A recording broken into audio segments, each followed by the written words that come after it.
반갑습니다.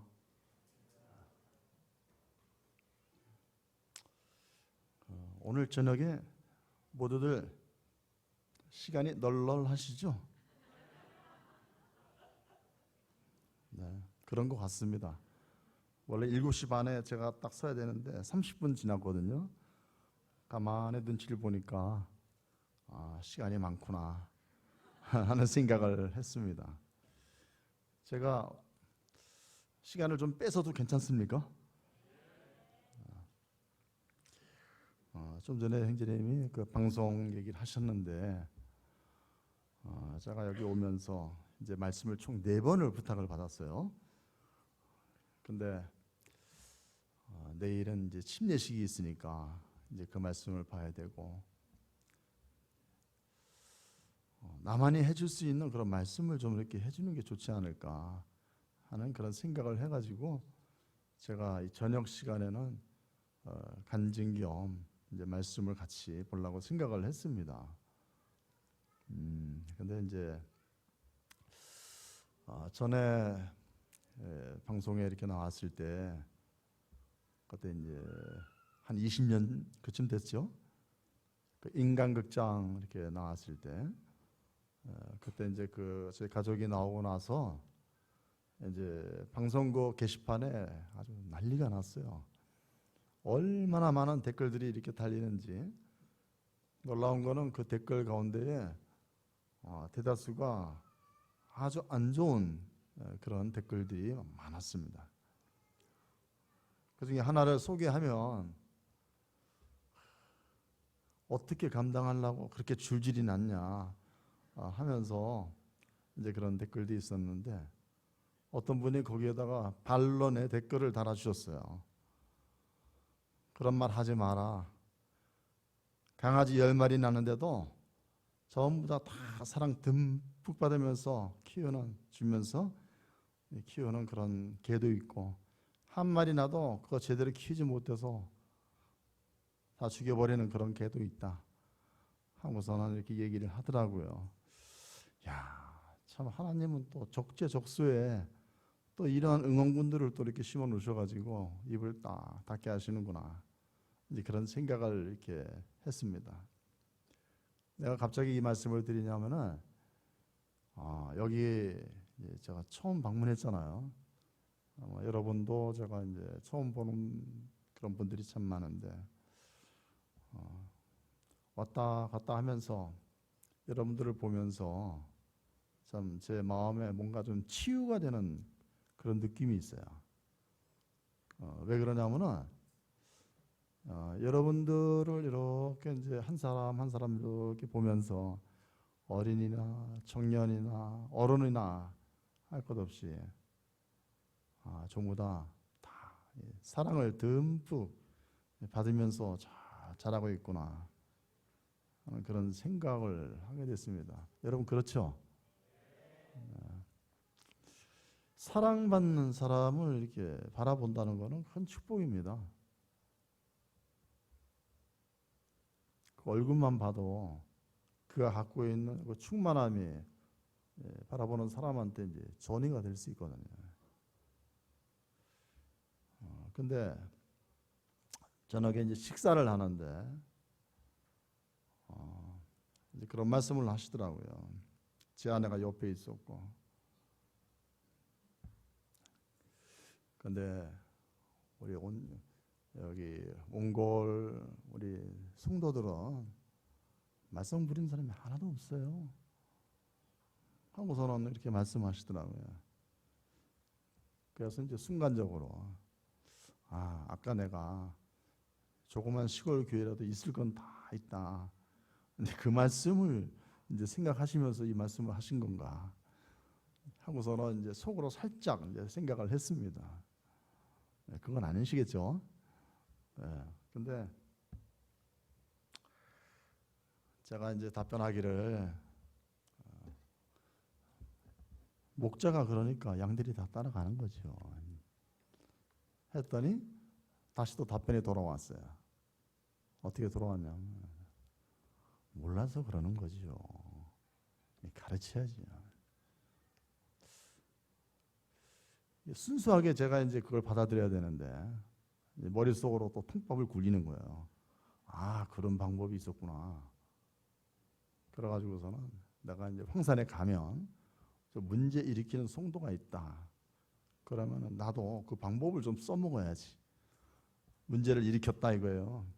그러면 이제 제가 가가지고서 무식해서 그래. 가르쳐야지.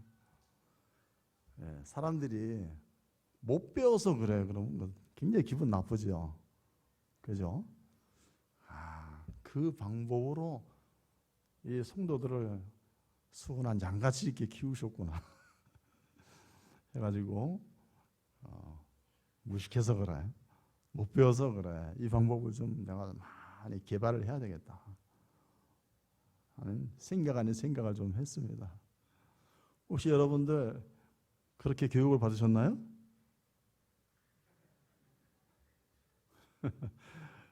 아무도 대답을 안 하시네. 네, 절대로 그렇게 하지는 않았을 거라고 생각을 합니다. 어쨌거나 우리 성도님들을 이렇게 이제 바라보면서 참 너무 참 보기가 좋습니다. 그리고 오늘 여기 찬양하는데 제가 맨날 그런 게 생각이 있었어요. 이제 어떤 교회들 이렇게 찬양단 나와서 찬양을 하잖아요. 그러면은 이제 손을 흔들거든요. 이렇게. 그죠? 손을 흔드는데 여기 앞에 계신 분들은 이건 안 하더라고. 그냥 이거만 이렇게 해가지고서는 이렇게 흔들면 나도 핑계 끼면 좀 하고 싶었었는데 이제 그걸 좀 안 해서 뭐 좀 아쉬움이 있었고, 아마 보니까 이 옹골 성촌교회는 굉장히 여건 신장이 잘 돼 있구나 하는 생각을 했습니다. 맞습니까? 네, 뭐 저쪽에 저 방송실에도 한 자매님이 관리하고 카메라 들고 자매님들 왔다 갔다 하고, 앞에서 찬양 리더도 씩씩한 자매님이 한번 딱 톤 올리니까 그냥 갑자기 막 따라하고 싶고 이제 막 그래서 참 자매들이 아주 큰 역할을 담당하고 있구나 하는 생각을 이렇게 하면서 참 많이 배우고 갑니다.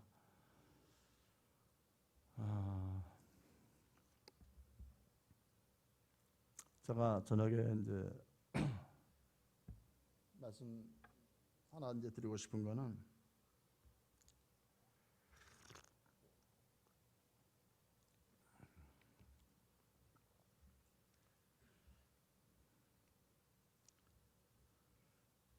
주제는 믿음으로 살아가기입니다.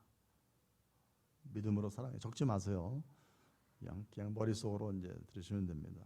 믿음으로 살아가기인데, 사실 성도한테 믿음으로 살아간다는 것은 가장 기본 중에 기본인데 그게 또 안 되는 게 문제죠. 모르겠습니다. 여기 옹골 교회 우리 성도님들은 너무 잘 되고 있는데 내가 이제 주제넘게 이런 말씀을 드리는 건 아닌가 싶은데, 가끔 가다가 제가 이제 좀 놀랄 때가 있어요. 그러니까 이제 제 3자 입장에서 어떤 형제나 자매를 딱 봤을 때 굉장히 든든하게 잘 서 있다 싶은데 어느 날 갑자기 전혀 믿음이 없는 그런 행동을 실천할 때가 있거든요. 그래서 이제 그런 걸 이렇게 이제 바라보면서 확실히 사람은 그 속을 알 수가 없구나 하는 것들을 이제 생각하게 되는데, 먼저 오늘 본문의 말씀 요한복음 14장을 같이 한번 읽어보겠습니다. 요한복음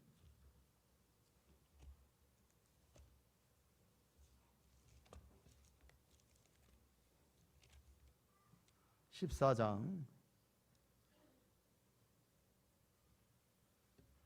21절 말씀을 같이 읽겠습니다. 잘 생각하시면서 한번 읽어보세요. 시작. 나의 계명을 지키는 자라야 나를 사랑하는 자니 나를 사랑하는 자는 내 아버지께 사랑을 받을 것이요 나도 그를 사랑하여 그에게 나를 나타내리라. 가끔 어떤 분들이 그런 얘기를 합니다. 형제님, 하나님의 뜻을 잘 모르겠습니다. 어떻게 해야지 하나님께 복을 받는지 너무 어려워요. 이제 그런 이렇게 얘기를 하시는 분들이 가끔 나타납니다. 다 그런 건 아닌데요. 그러면 이렇게 대답을 하죠. 그거 별로 어렵지 않아요. 하나님이 그거 숨겨놓은 것도 아니고 성경에 다 기록해 놨어요. 이렇게 하면은 복을 받고 저렇게 하면 저주를 받고. 그래요, 안 그래요? 그렇죠? 네. 하나님이 답을 다 가르쳐 주셨어요. 옛날에 그 학교 다닐 때 시험 칠 때 어떤 때는 책 보면서 시험 칠 때가 있지 않습니까? 그런 거 경험해 보셨어요? 네, 책 꺼내네. 교과서 꺼내가지고서는 교과서 보고 답을 써라. 그런 시험도 있었어요. 근데 그렇게 시험을 쳤는데도 빵점 맞는 애들이 있더라고요. 정말 신기해요. 신기한 사람들이 또 있어요. 사지선다양으로 시험을 치르는데 빵점을 맞은 거예요. 역사 시험이었습니다. 고등학생 때. 그 선생님이 갑자기 들어오시더니 이름을 불러요. 그래가지고 야 누구냐 나와봐. 어떻게 이걸 빵점을 맞을 수가 있냐 하고서는 자기가 답안지 낸 것을 딱 답을 불러주는데 가나다라 이걸로 1번부터 30번까지 그냥 가나다라로 쫙 해놨는데 그거를 참 고개 비행을 하면서 답해갔더라고. 이야 진짜 참 신기한 사람이 많더라고요. 본문하고 상관없지만은 이 비슷한 얘기를 제가 하나 좀 해주고 싶은데요. 최근에 어떤 젊은 자매를 만났습니다. 근데 그 자매가 나랑 만나기 전에 이제 선을 본다 하는 그런 얘기를 들었어요. 그래서 뭐 날은 잡았니 하고서는 그냥 뜬금없이 그렇게 얘기를 했는데 하는 말이 형제님 다시는 선 안 볼 거예요. 무슨 소리냐? 선을 3번을 봤대요. 그런데 기본이 안 돼 있는 형제들이 왜 이렇게 많아요? 그건 또 무슨 소리냐? 기본이 안 돼 있다니? 구원 안 받았어? 성도들이? 아니 다 구원 받았죠. 구원 받았는데 자기가 형제한테 바라는 거는 뭐 거창한 거 하나도 없대요. 아주 간단한 거. 딱 한 가지만 있으면 된대요. 그게 뭔데? 그랬더니 주일날 부부가 같이 교회 가서 예배 드리는 거. 자기는 그거밖에 바라는 게 없대요. 근데 3명 형제들을 만났는데 이래서 못 가고 저래서 못 가고 그런 사람들만 만난 건지 형제들이 다 그런 건지 거기에 옹골 성촌교회는 아마 없을 거라고 제가 생각을 합니다. 이쪽이랑 굉장히 거리가 먼데 떨어진 자매거든요. 그래서 참 말세가 되니까 성도 같자는 사람도 많구나. 성도라 하게 되면은 하나님 만나는 것을 가장 기뻐하고 주일이 돌아오게 되면 그날을 방방 발을 동동 굴려가면서 기다리는 그러한 모습이 생각이 되는데 요리피하고 조리피하고 그런 모습을 이렇게 이제 바라보고 들으면서 우리 집 아이들이 많이 있는데 상대 잘 가려가야 봐야 되겠구나 하는 생각이 좀 듭니다. 진짜 별 사람들이 참 많아요. 자, 근데 좀 전에 우리가 이제 요한복음 말씀 봤는데 요거 다시 한번 이렇게 보면은 굉장히 단순해요. 굉장히 단순한데 굉장히 심오합니다.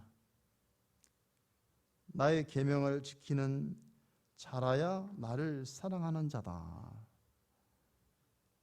어떻게 보면은 이 율법 비슷한 그런 느낌이 좀 들기도 합니다. 그렇죠? 계명을 지켜야지 나를 사랑한다. 아유, 사랑하면 그냥 사랑하는 거라 그러지 거기에 뭐 유치하게 계명을 집어넣습니까? 이렇게 할 수 있는데 사실 우리들이 이 말씀을 가만히 생각하게 되면은 이 말씀이 절대적으로 옳습니다. 일반적인 우리의 삶의 경우를 한번 생각해 봅시다. 부모와 자식 간의 관계, 또는 동료와 동료 간의 관계, 또는 내가 모르는 사람들에 대해서의 관계, 모든 부분에 있어서 내가 사랑이 차고 넘친다면은 어떤 사람한테나 사실은 내가 그 사랑을 표현할 수밖에 없는 그런 것들을 참 많이 보게 돼요. 한국 사람들은 정이 많다 그러죠. 그죠? 예, 정이 참 많은 민족인데 우리나라 사람들이 외국에 나가면은 외국 사람들이 그렇게 참 아주 참 희한한 사람들이 많더랍니다. 어떤 여행자의 유튜브를 제가 한번 봤는데 오늘 벌써 내가 몇 번 들었는지 모르겠어요. 하고 얘기를 해요. 무슨 말인가 그게 궁금해가지고서는 한번 들어가서 봤더니 이 사람이 여행 유튜브를 찍는 사람인데 지나가던 사람들이 휴대폰 조심하세요. 조금 있다가 또 어떤 사람이 휴대폰 조심하세요. 계속 그러더래요. 그러니까 그 나라에 딱 여행을 갔는데 그냥 여행객들 오게 되면은 아무것도 모르잖아요. 본토 사람들은 그런 걸 당해봤으니까 알아가지고 이제 잘 당하지 않는데 여행객들이 와가지고 신기한 것들 보면은 이렇게 찍지 않습니까? 그때 그냥 후딱 쳐갖고 날아가는 거예요. 근데 한국에서는 그런 게 거의 없잖아요. 그죠? 어떤 경우를 이렇게 보니까 한국에 와서 현금이 든 지갑을 잊어먹었는데 그게 자기가 살고 있는 나라까지 택배 배달이 왔다. 그런 것도 제가 본 적이 있습니다. 그 안에 먹을 것도 같이 포장을 해서 보내줬다고요. 이 정신이 제정신인가 할 정도로 참 대단한 한국 사람들이에요. 이 한국에서 기독교가 이렇게 꽃을 피운 거는 여기 바로 이런 부분에서 우리의 내면 속에 있는 깊은 과가 뭔가 좀 맥이 닿은 것이 아닐까 하고 생각을 합니다. 그런데 우리가 주님을 섬겨나가는데 그것이 잘 접목이 되면 좋은데 때로 우리의 삶 가운데에서 이 가장 기본적인 것들이 안 될 때가 참 자주 나타납니다. 저희 가정의 아이들이 13입니다. 다 아시죠? 오늘 여기 온 아이들은 이제 총 9명이 왔습니다. 4명이 불참을 했어요. 저녁에 늦게 1명이 이제 또 온다고 얘기를 했는데 이제 그럼 총 10명이 오는 거죠. 처음에 제 아내하고 저하고 데이트할 때 이런 교제를 했어요. 보통 다른 사람들도 결혼하기 전에 그런 교제를 하는지 모르겠는데 우리는 굉장히 조숙했던 것 같습니다. 자매네, 우리 나중에 아기 낳게 되면 아들, 딸 구별하지 말고 하나씩만 낳아서 잘 키웁시다. 그랬더니 제 아내가 어떻게 그런 얘기를 해요. 그러는 게 아니고 좋아요. 그렇게 합시다.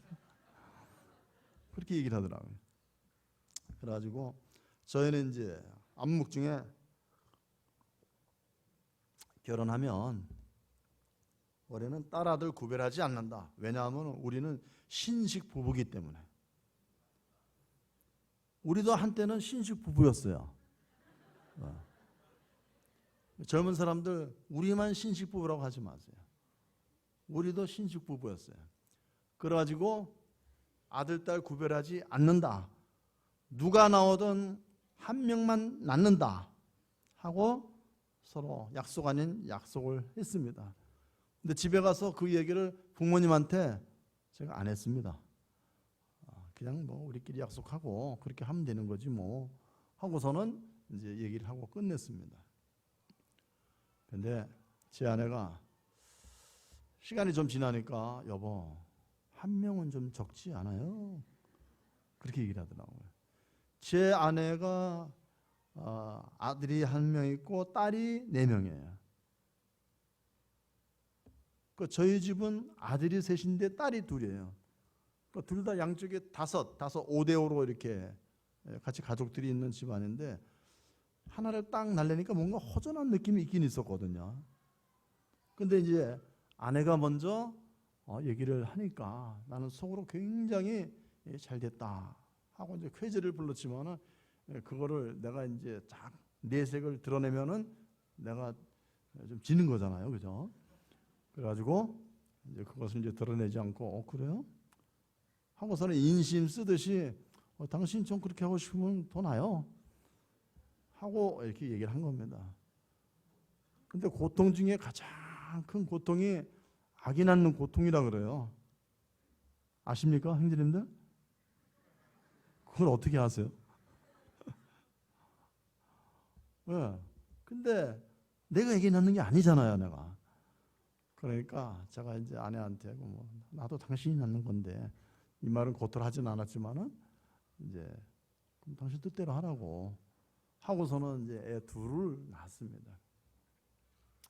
애 둘을 낳았더니 또 조금 지나가지고 무슨 말을 하는지 아십니까? 여보, 애 둘을 키워보니까 셋도 키울 수 있을 것 같아요 하고 이렇게 얘기를 하는 거예요. 근데 이 사람의 심리가 참 묘합니다. 큰애가 딸이에요. 둘째가 딸이에요. 야, 남들 다 낳는 그 아들 한 번 좀 낳을 수 없나? 하는 그런 생각이 은근히 좀 있었거든요. 근데 셋째를 또 이제 낳고 싶다 그러니까 좋다.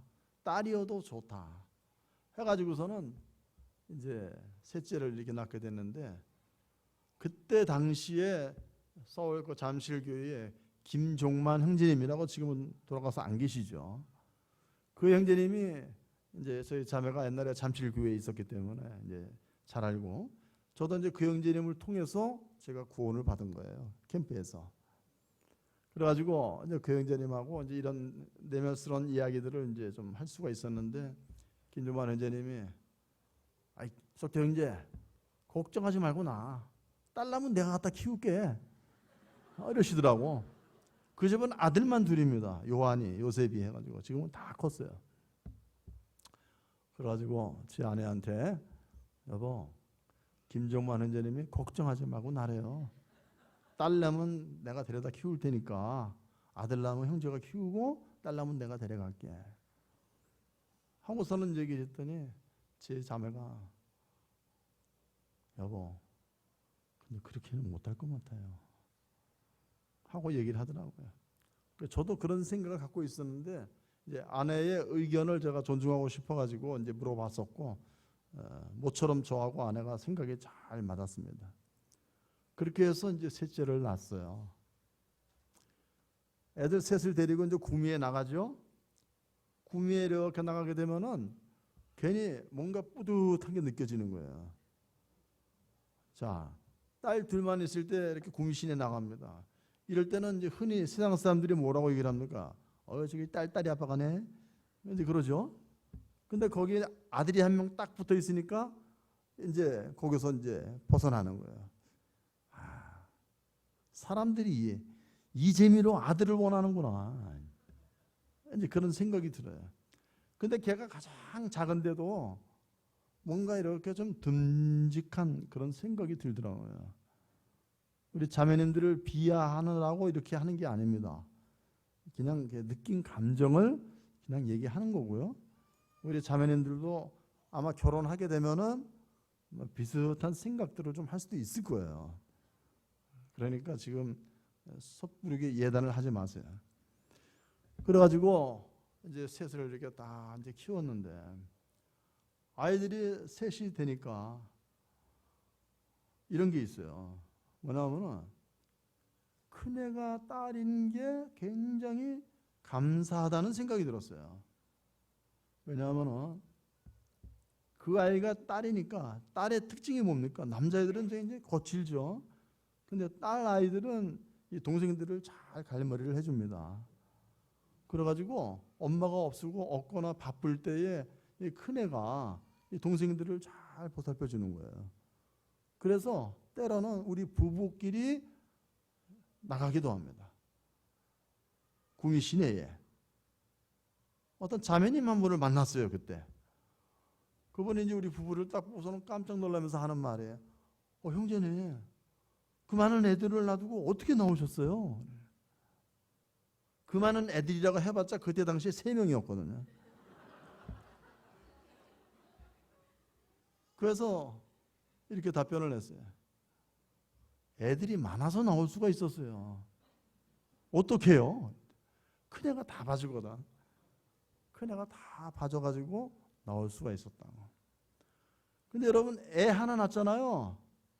애 하나 낳게 되면 그 애가 어느 정도 그때까지 계속 그 아이 뒤치덕거리를 해야 되는 거예요. 근데 우리 집에서는 큰애가 딸 나이로 나오고, 자, 셋째가 이제 드림이가 딱 나오니까 큰애가 그때 해봐야 뭐 6살, 7살 됐나?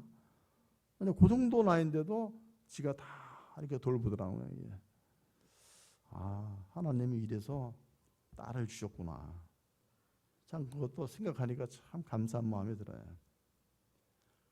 이제 셋을 낳는데, 셋을 낳다 보니까 나머지 넷째, 다섯째 이거는 뭐 별로 어렵게 생각이 안 됐습니다. 이게. 그래가지고 아이들이 5까지 늘었는데, 그때부터 이제 저희를 바라보는 이제 성도들, 그러니까 뭐 다른 근처의 성도들이나 이제 그분들이 오셔가지고서는 농담 아닌 농담을 이렇게 하십니다. 김영재님, 아이들 도대체 언제 날 거예요? 언제 그만둘 거예요? 복음 전하러 오셔가지고 복음은 한잔하고 애기만 나시네. 뭐 이러시는 거예요. 무언의 압력을 이렇게 막 이제 주시는데, 이제 속에서는 애기 낳는 게 복음 전하는 거야, 이 사람아. 그러면서 했는데, 사실 애들이 지금 복음 전하는 것도 아니잖아요, 지금 어려가지고. 근데 이제 그런 얘기를 들으면서 이제 내 마음 속에 어떤 생각이 들었냐면, 맞다. 내가 복음 전하러 왔는데 애만 낳으면 어떡해? 해가지고서는 이제 제가 이제 스스로 생각하기를 이제 그만 낳아야 되겠다. 그럼 어떻게 그만 낳을까? 가만히 생각해 보니까 예비군 교육장 있잖아요. 예비군 교육장을 가면은 그때 어떤 사람들이 왔었냐면은 보건소에서 이제 그 보건소 요원들이 나와가지고서는, 자, 정관 수술하실 분 앞으로 나오세요. 정관 수술을 받으면은 일찍 집에 갈 수 있도록 조치 취해드립니다. 빵 하나 하고 우유 하나 주면서 이제 집에 가라고 하는 거예요. 그때 제가 나가려고 딱 했는데 가만히 생각해 보니까 제 아내하고 상의를 안 한 거예요. 야, 그래도 이 줄을 자르는 건데, 묶는 거죠, 이게? 이걸 묶는 거를 생명이 왔다 갔다 하는 건데, 그래도 아내하고 이 부분은 좀 상의를 해야 되겠다 하고서는 생각을 했어요. 그래가지고 꾹 참고 집에 왔다가 다음에 이제 예비군 훈련 나갈 때에 제가 이제 아내한테 얘기를 했습니다. 여보, 오늘은 내가 좀 일찍 올 거요. 왜요? 내가 지난번에 수술 받으려다가 당신한테 얘기를 안 해서 내가 그냥 못했는데, 이번에 그 사람들이 오게 되면 나 일찍 가서 시술을 받고 그럼 일찍 보내줄 거요. 그러면 알았어요. 저희 자매도 아무런 고민도 없이 저한테 그렇게 얘기를 한 겁니다. 그래가지고 이제 제가 이제 거기 딱 가서 이제 그 사람들 오기만 기다렸어요. 얼마큼 기다렸냐면은 끝날 때까지 기다렸어요. 이 사람들이 안 오는 거예요. 개똥도 이야기 쓰려면 없다 그러잖아요. 그래가지고 이 사람들 왜 이렇게 맘 잡고 기다리는데 안 오는 건가 해가지고서는 이제 투덜투덜 대다가 집에 가면서 한 가지 깨달은 것이 있어요. 이거 하지 말라는 뜻이구나 하고, 제가 이제 하나님이 보낸 사인을 제 나름대로 이제 제가 이제 해석을 하고 집에 와서 들어가자마자 자녀한테 얘기를 했습니다. 여보, 하나님이 정관 수술을 하지 말래요. 왜요? 또 내심 굉장히 기대를 했던 것 같아요. 또 그래가지고 오늘 하루 종일 기다렸는데 그 사람들이 안 왔습니다. 그랬더니 그래요? 그렇게 넘어갔는데 그 다음 날인가 제 아내가 이런 제안을 합니다. 여보, 어차피 우리가 하나님의 뜻을 분별했으니까 내가 조금이라도 젊었을 때 아기를 낳을 수 있을 만큼 아기를 낳읍시다 하고 얘기를 한 거예요. 여러분, 이 제안이 어떻게 들리십니까? 예? 예, 아까 사회 보던 형제님보다 자매님이 참 대단하시다고 그러는데 사실 쉽게 그런 말을 할 수가 없죠. 그죠? 근데 자매가 그런 얘기를 하는데 제가 한번 계산을 해본 거예요. 자, 우리가 살아가면서 무엇인가 좋은 게 있다 이거예요. 좋은 게 있으면 우리는 최대한 빠른 시일 안에 그것을 내가 얻으려고 노력을 하지 않는가. 그래요, 안 그래요? 그렇죠? 근데 이것이 다른 일도 아니고 하나님이 그것을 원하신다. 그렇다면 이거는 물불 가리지 말고 해야 되는 거 아니야? 그 끝이 어떻게 끝날지는 모르지만은 일단 하나님이 지금까지 보여준 과정을 이렇게 보게 되면은 분명히 하나님께서는 우리가 아이들을 더 계속 낳기를 원하시는구나 하고 생각을 한 겁니다. 그래가지고 처음에 아이들을 낳았을 때 그 아이들은 3살 터울로 이렇게 태어났어요. 첫째, 둘째, 셋째, 넷째 어디 있습니까? 넷째. 일어나 보세요. 제가 넷째 김모아요. 몇 년생입니까? 들으셨죠? 5째 일어나 보세요. 5째 이미 서 있네. 네. 바로 밑에 태어난 동생이에요. 쟤는 몇 년도에 태어났습니까? 다 들으셨죠? 네. 1년에 2명씩이나 태어났어요.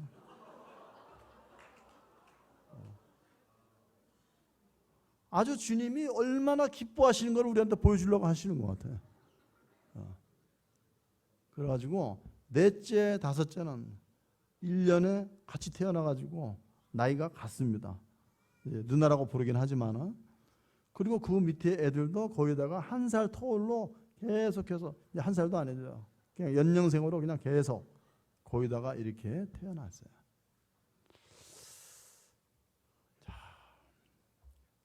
그런데 인원 구성을 보시면 아시겠지만은 첫째 딸, 둘째 딸, 셋째 아들, 넷째 딸, 그 다음에 5째 아들 이렇게 났는데 그 밑에 아들 3명이 계속 태어난 거예요.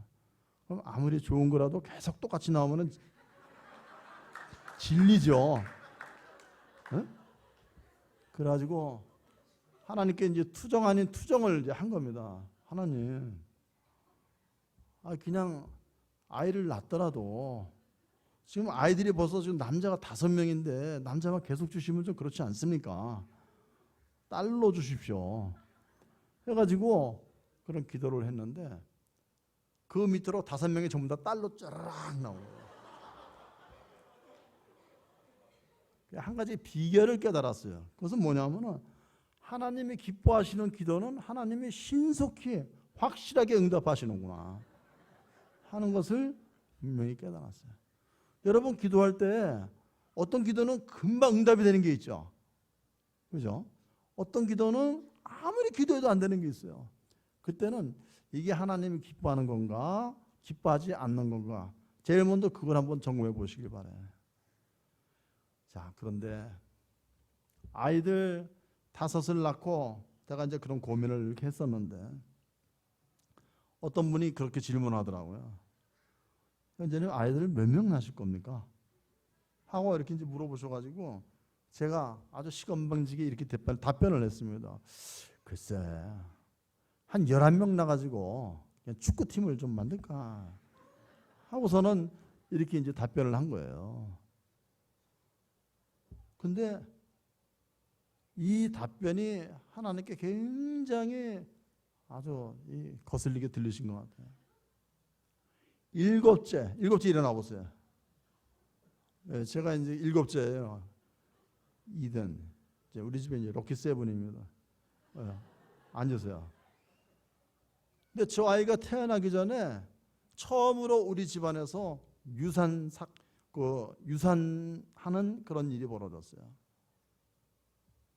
일곱째가 임신이 됐는데 뭔가 좀 이상한 거예요. 움직임이 없어요. 병원에 갔더니 유산이 됐습니다. 그때 당시에 굉장히 스트레스를 받을 만한 일이 있었거든요. 그 자매가 그때 아주 바짝 말랐어요, 진짜로. 그래가지고 아이고 뭐 이래 말라가지고 어떻게 하나 하고 걱정도 했는데 뱃속에 있는 아이한테 그 영향이 가가지고 애가 유산이 됐던 거예요. 근데 그 유산 사건을 통해서 제가 주님 앞에서 깨달은 교훈이 있어요. 어떤 교훈이 있냐면은, 야, 내가 하나님 앞에서 너무 주제 넘은 소리를 내가 하고 있구나. 생명은 하나님께 속한 것인데 내가 마치 아이를 만들고 아이를 낳고 그러는 것처럼 한 11명 낳아서 축구팀 만들까요? 하고 이렇게 답변을 한 것을 하나님이 들으신 겁니다. 들으셨을까요? 안 들으셨을까요? 들으셨죠.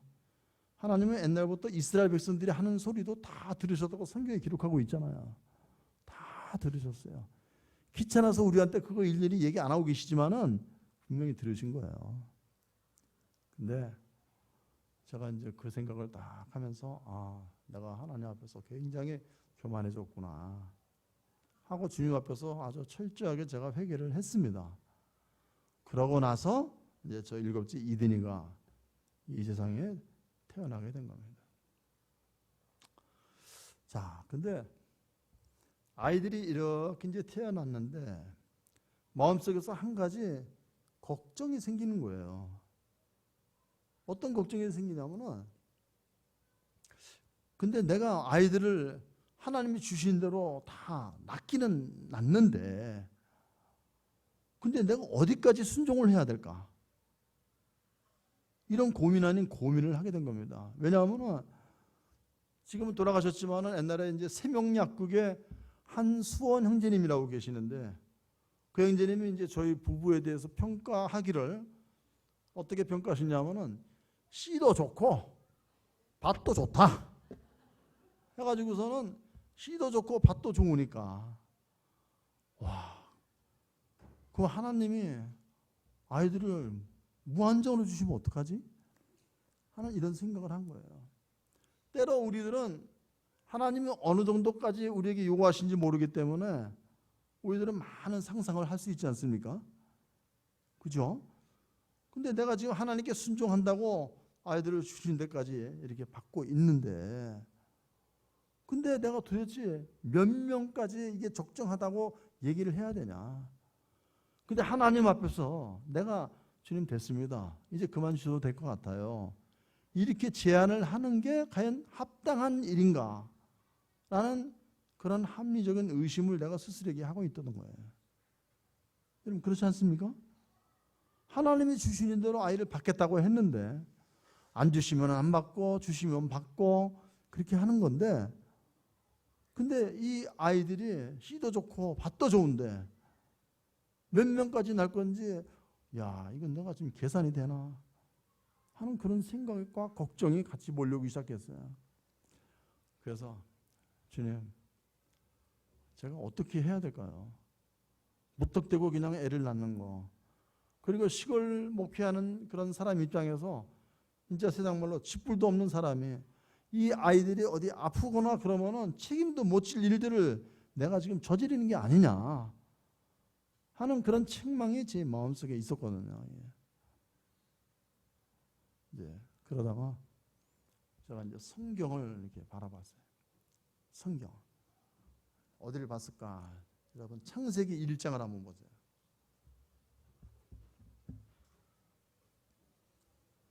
창세기 1장 28절 말씀. 최근에 결혼하신 형제님 계십니까?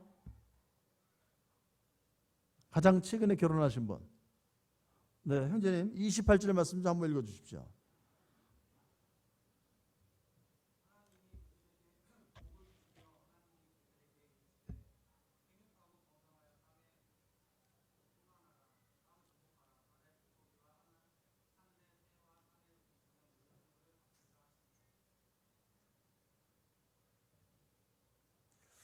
자,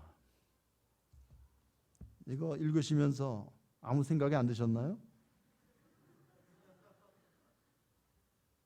자매님이 더 좋아하시는 것 같은데. 제가 성경에서 답을 얻고 싶어가지고 이제 이 성경을 딱 이제 보는데 요 28절 말씀. 하나님이 그들에게 복을 주시며, 이 그들은 아담과 하와죠. 하나님이 그들에게 이르시되 생육하고 번성하여 땅에 충만하라. 땅을 정복하라. 바다의 물고기와 하늘의 새와 땅에 움직이는 모든 생물을 다스리라 하고 말씀하신 거예요. 그래가지고 이 말씀을 보면서 제 마음속에 뭔가 답을 얻는 것 같으면서도 답답한 마음이 있었어요. 야, 이거 생육하고 번성하라 그러는데 계속 읽어 나갔습니다. 어디까지 갔냐면 똑같은 말씀을 봤어요. 창세기 9장에 보면은 1절에 이런 말씀이 있습니다. 이번엔 자매님이 한번 읽어주세요. 9장 1절.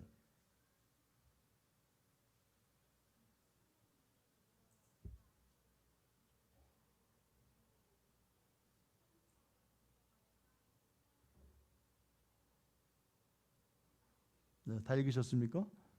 네, 이번에 형제님이 좋아하시네. 자, 창세기 1장 28절 말씀과 창세기 9장 1절 말씀에서 아담과 하와하고 이 노아하고는 몇백 년 간격이 있지 않습니까? 근데 하나님이 똑같은 말씀을 여기 하고 계시는 거예요. 왜냐하면 환경은 똑같았기 때문에. 아담과 하와가 혼자 있었던 것처럼 이제 노아의 가족 한 가족밖에 남아있지 않는 그 상태에서 하나님은 처음부터 더 다시 해야만 됐거든요. 그런데 이 말씀을 우리가 이제 다른 번역 성경을 보게 되면은 좀 더 우리가 충격을 받게 됩니다. 좀 더 구체적인 표현이 나오는데 아마 여러분들이 아마 개인적으로 킹 제임스 성경을 보신 분도 계실 겁니다. 거기에 보면은 이런 말씀이 있어요. 창세기 1장 28절. 자, 제가 이제 킹 제임스 번역본을 읽어 드릴 테니까 이거를 여러분이 보고 있는 개정 성경을 한번 보시면서 한번 잘 보세요. 하나님께서 그들에게 복을 주시며 그들에게 이르시되 다산하고 번성하여 땅을 채우라. 땅을 정복하라. 여기 보니까 생육하고라는 이 단어를 원래 킹 제임스 성경에서는 어떻게 표현했냐면은 다산하라고 얘기를 했어요. 다산. 생육하고 그러면은 그냥 따라도 구별 말고 하나만 낳아서 잘 키우자. 이렇게 적용해도 별 문제가 없을 것 같아요. 그죠? 근데 여기 다산하고 이 말씀으로 가서 보게 되면은 그거와 상관없이 개체수를 많이 확보해라 하는 말씀으로 분별이 되더라고요. 이게 9장 1절에서도 똑같이 번역이 됐습니다. 다산하고 번성하여 땅을 채우라 하고 이렇게. 여보, 하나님이 다산하라고 하시는데 제가 처음에 하나님께 가졌던 의구심이 이제 말씀을 통해서 조금씩 녹기 시작했습니다. 그때 이제 그 욥기 있는 말씀이 생각이 났는데 욥이 그런 고백을 하나님께 하죠. 주시는 분도 하나님이시요 취하시는 분도 하나님이시니. 하필이면 그때 그 말씀이 딱 떠오르더라고요. 아, 내가 지금 애들이 몇 명 날까 이걸로 고민을 하고 있는데 내가 생각하는 것만큼 아이들이 뭐 진짜 3, 40명 그렇게 나올 수 있겠지만 하나님의 방법으로 이것을 하나님이 적절히 개체수를 조절할 수도 있는 것 아니냐. 그리고 하나님이 나에게 힘들게 어렵게 그렇게 하실 분이 아니지 않느냐 하는 생각을 이렇게 하게 됐어요. 그래서 이제 그 부분에 대한 의문점은 다 눈 녹듯이 사라지고 전적으로 하나님께 맡겼습니다. 보통 이럴 때 요즘에는 이제 내려놓았다 하고 이렇게 표현들을 하더라고요. 이제 주님께 다 내려놓았어요. 그러니까 마음이 참 평안하고 좋더라고요. 아, 이게 주님이 원하시는 결정을 내린 거구나 하고서는 제가 이제 생각을 했어요. 자, 근데 여기에서 잠깐 최근에 전 세계적으로 특히 한국하고 일본에 닥치고 있는, 그리고 요새 중국도 포함이 됐는데 그 부분을 잠깐 좀 말씀을 드리고 싶어요. 혹시 인구 절벽이라는 말씀을 들어보셨습니까? 예, 미국의 한 과학자가 만든 그 단어인데요.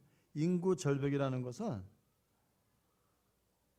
나이가 들어가지고 생산할 수 없는 그런 인구는 많아지는데, 나이가 적거나 어려가지고 이제는 이 생산할 수 있고 이 사회에 보탬이 될 수 있는 그런 사람은 태어나지 않는 그런 현상을 인구 절벽이라고 하는 거예요.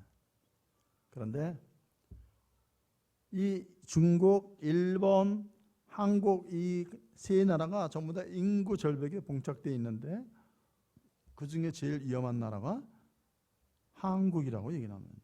한국.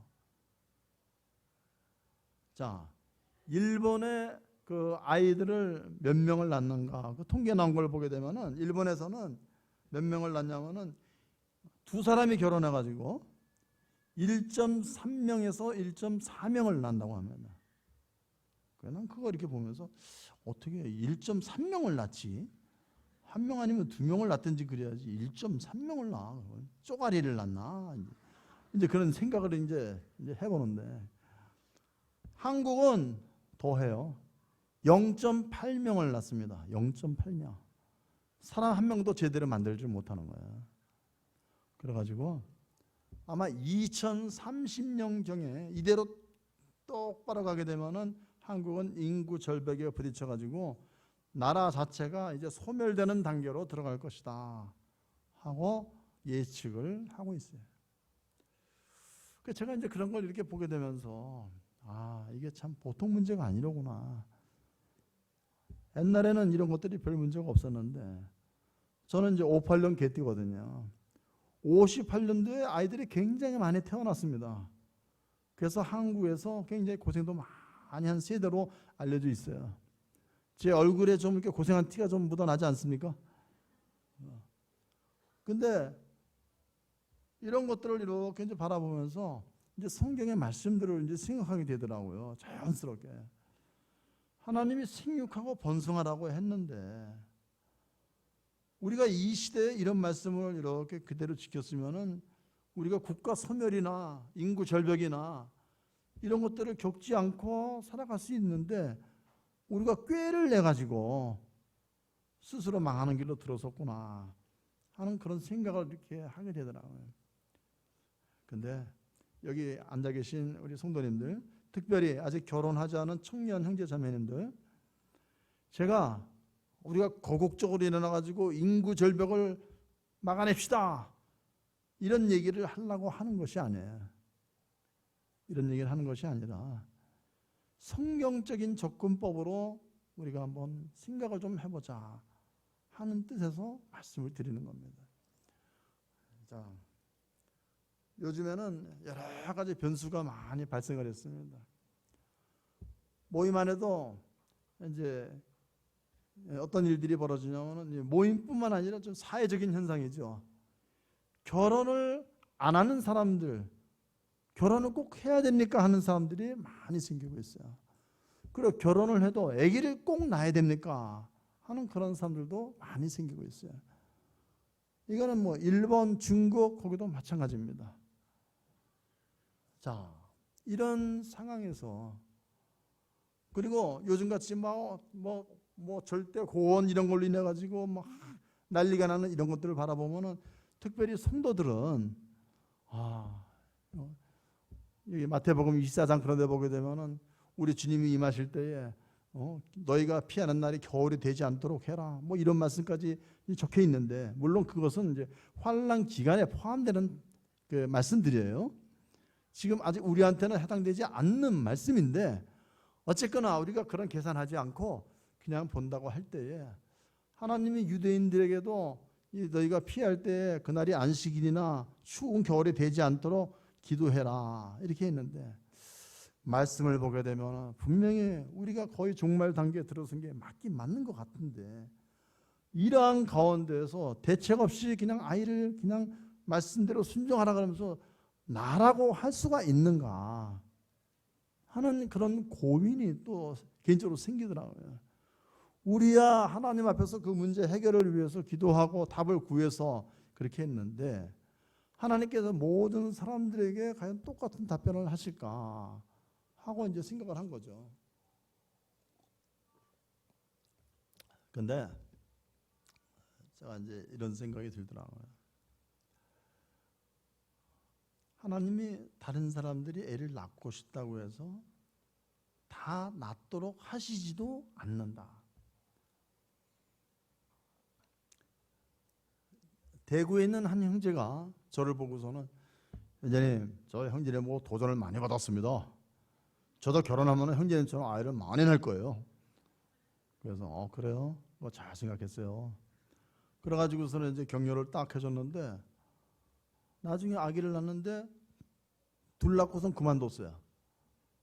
형제 저번에 아기 많이 낳는다고 그러더니 어떻게 된 거예요? 그랬더니 형제님 죄송합니다. 그게 왜 나한테 죄송한지 모르겠어요. 그러면서 하는 말이 아기를 더 낳고 싶은데 자매가 몸이 너무 약해가지고 만약에 셋째를 출산하게 되면은 의사가 생명 담보를 이거 보장을 못한다고 그렇게 얘기를 하는 거예요. 그래서 저는 이제 그 얘기를 들으면서 우리가 아기를 낳고 싶다고 낳을 수 있는 것도 아니구나. 그리고 요즘에는요 결혼했는데 아기를 갖지 못하는 사람들이 참 많이 있어요. 근데 거기에는 여러 가지 사회적인 요소도 많이 있는데 어쨌거나 우리가 낳고 싶다고 마음대로 낳을 수 없는 것이 자녀들인 것 같아요. 그러면 하나님 앞에서 우리는 어떠한 자세를 견지하는 것이 좋을까 하는 그런 근본적인 질문을 하게 되더라고요. 내가 결혼해가지고 무조건 자녀를 낳고 생산할 수 있는 것도 아닌데 이러한 상태에서 나는 하나님의 말씀대로 내 마음속에서는 말씀대로 살고 싶어하는 그런 것들이 있어야 되지 않느냐 하는 생각을 이렇게 하게 된 겁니다. 왜 그러냐면은 우리가 이제 성경을 이렇게 보게 되면은 이제 이런 말씀이 있어요. 고린도후서 5장 10절에 보면은 바울 사도는 이렇게 얘기를 합니다. 우리가 다 반드시 그리스도의 심판대 앞에 나타나게 되어 각각 선악간에 그 몸으로 행한 것을 따라 받으려 함이라. 다 알고 계시죠? 이 말씀을 이것도 다른 번역본으로 보겠습니다. 킹제임스 성경 번역본인데요. 굉장히 충격적으로 이게 적혀 있습니다. 어떻게 되어 있냐면은 우리 모두가 반드시 그리스도의 심판석 앞에 나타나리니 이로써 각 사람이 좋은 것이든 나쁜 것이든 자기가 행한 것에 따라 자기 몸 안에 이루어진 것들을 받으리라 하고 말씀하고 계십니다. 제가 주님을 섬기면서 이렇게 이제 보는 것들이 있습니다. 이제 보고 싶어서 보는 것들이 아니라 그게 눈에 띄죠. 어떤 성도들은 주님의 몸된 교회에서 말씀에 어긋난 것들을 아무런 거리낌도 없이 하는 사람들이 가끔 보입니다. 뭐 이 정도쯤이야 뭐 괜찮지 않습니까? 하는 것들. 그리고 모든 사람들이 다 그렇게 하고 있기 때문에 그 뭐 죄로 여길 수도 없는 것 같은. 근데 민감한 사람들한테는 그게 별로 이렇게 권장할 수 없는 그런 것들이 가끔 있어요. 그런데 그런 사람들에게 이 말씀을 한번 적용시키면 어떻게 될까요? 이거 굉장히 심각한 말씀입니다. 다시 한번 읽어드릴게요. 자기가 행한 것에 따라 자기 몸 안에 이루어진 것들을 받으리라. 그러니까 이거는 쉽게 말하면은 내가 무엇인가 행동을 합니다.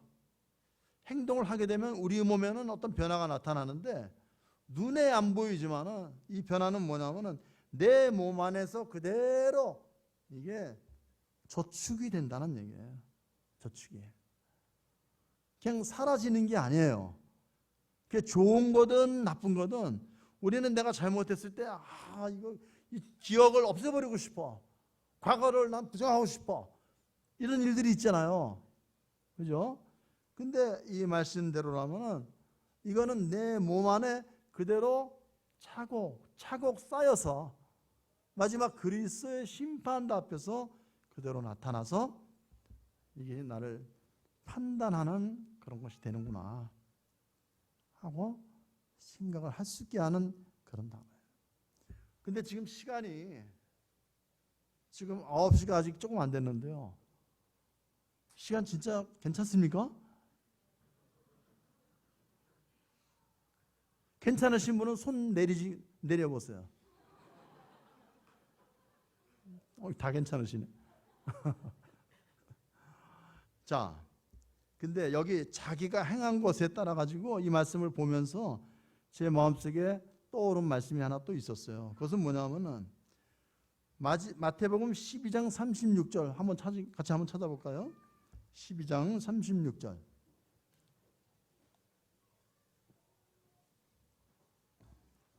같이 한번 읽어보겠습니다.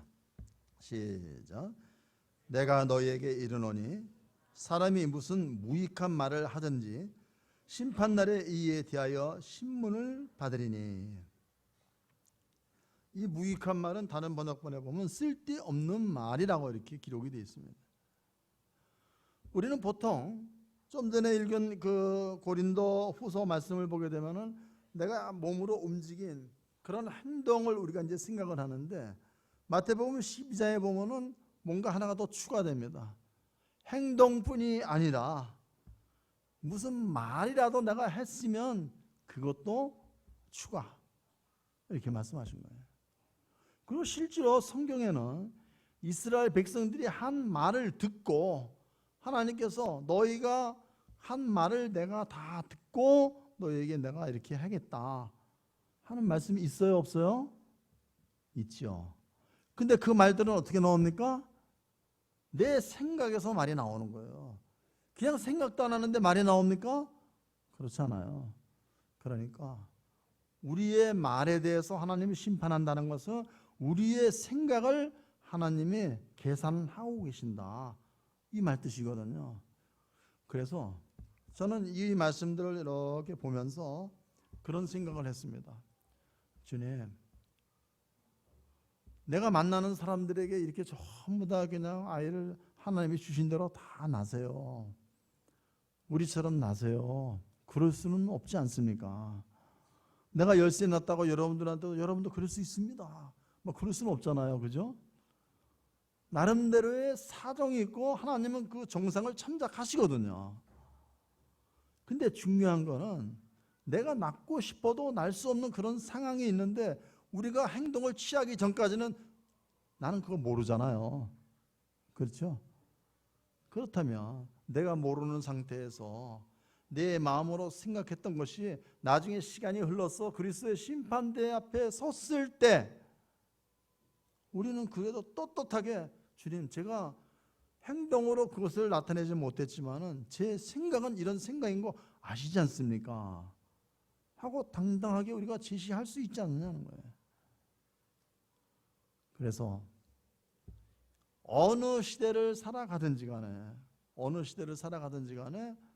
우리가 기본적으로 하나님에 대한 이 매너를 우리들이 알고 있다면 하나님이 지금 나에게 요구하시는 건 나에게 이거를 원하시는구나 하고 이제 말씀을 이렇게 우리들이 이제 행하는 건데, 아까 여러분들에게 읽어드렸던 요한복음 14장 21절 계명을 지키는 자라야 나를 사랑하는 자라고 이렇게 말씀하셨어요.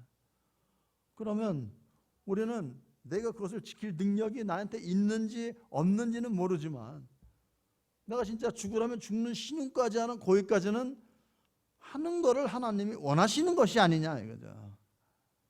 그래가지고 이런 부분에 있어서도 우리가 주님의 말씀에 순종하면 우리의 상황 가운데에 엄청난 축복을 하나님이 주시지 않을까 하는 생각을 이렇게 하게 됩니다. 그리고 자녀들이 이렇게 이제 성장하면서 저희가 이렇게 지켜본 바로는 누구보다 부모들이 이 자녀들을 통해서 위로받는구나, 힘을 받는구나 하는 것들을 느끼게 됩니다. 이거는 대다수의 우리 부모님들이 아마 경험하고 있지 않나 싶어요. 어릴 때는 아무것도 몰라가지고 너무 힘들고 괴롭고 막 그렇게 하는데 시간이 지나서 그 아이들이 말귀를 알아듣고 부모를 챙기고 하는 거 보게 되면은 사람이 이 맛에 자녀를 키우는구나.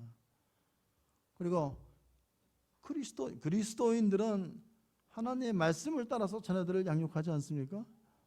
그리고 여기 교회 성도님들은 제가 볼 때 넘치는 사랑으로 지금 이렇게 하고 있으니까 이런 사랑 가운데 자라난 그 자녀들이 잘못된 길로 갈 수가 없잖아요. 그렇다면 하나님의 모든 말씀은 세상 사람들이 생각하는 것처럼 자식이 왼수야 하는 것으로 끝나는 것이 아니라 장수의 전통에 있는 화살과 같다 한 그 말씀처럼 내가 어려울 때 힘이 되고 나를 격려하고 위로하고 우리가 살아갈 수 있는 힘을 주는 그런 자녀들이 될 거라고 저는 분명히 생각을 합니다. 네, 여기서 사실 뒤에 더 많이 있는데 이거 다 말하면은 시간 너무 많이 가요.